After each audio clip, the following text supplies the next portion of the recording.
Okay, so you open OneDrive from your app launcher in any browser. Here I'm using Mozilla Firefox, but you could use Microsoft Edge, Explorer or Chrome for example. And you'll get this view, and this is your OneDrive cloud storage. So firstly you can search for any files or folders using the search bar.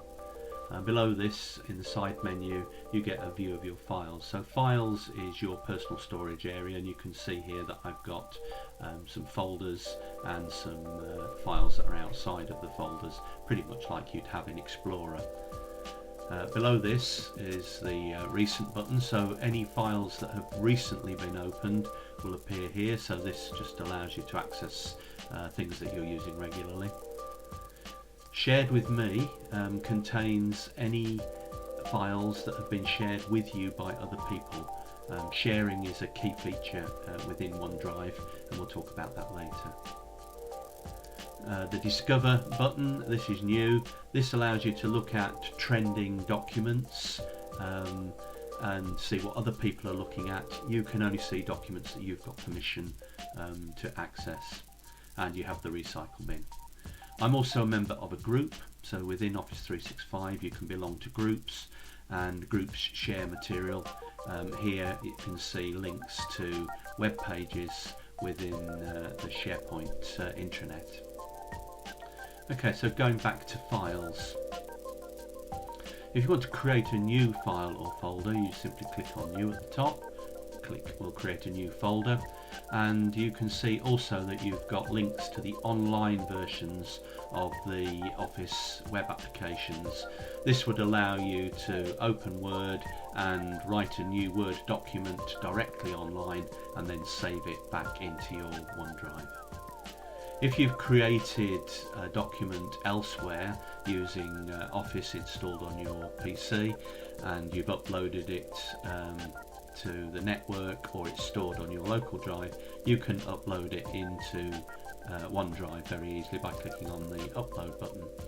If we click on files, it will give us the opportunity to open a new folder or file and select a document to put up. So let's take this security in Office 365 white paper, and we click open, and this will now upload and appear in your OneDrive. You can also see on the top that there is a sync button.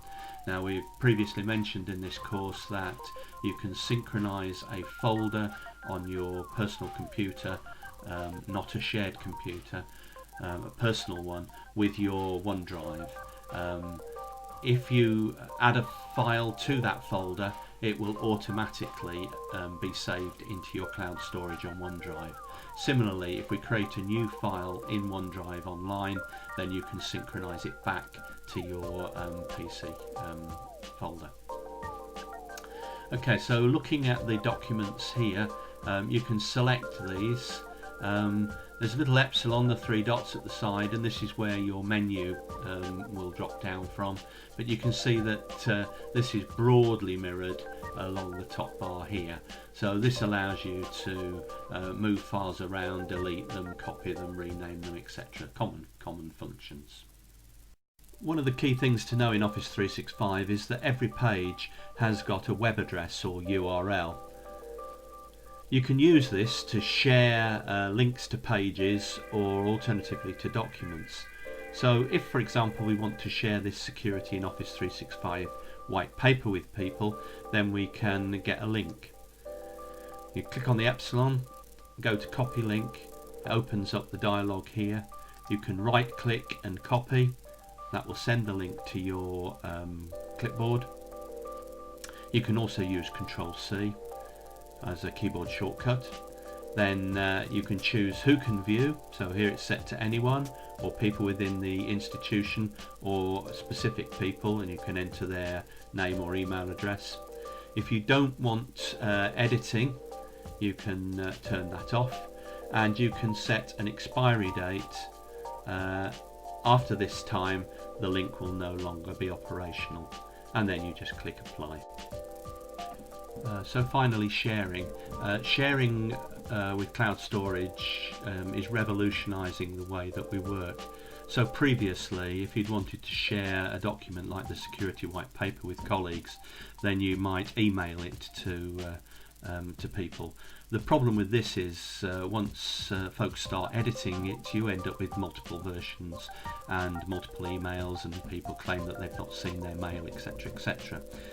With shared documents, you share the document directly through a link, and people can access it within your OneDrive. So you've got one version, and if you co-edit it, it's the one version that's being edited. So you can access the share button through the Epsilon menu or at the top here. You click on share. Again, you've got the option, anyone with a link can view and edit it, or people within the institution, or you can name specific people that you wanted to share.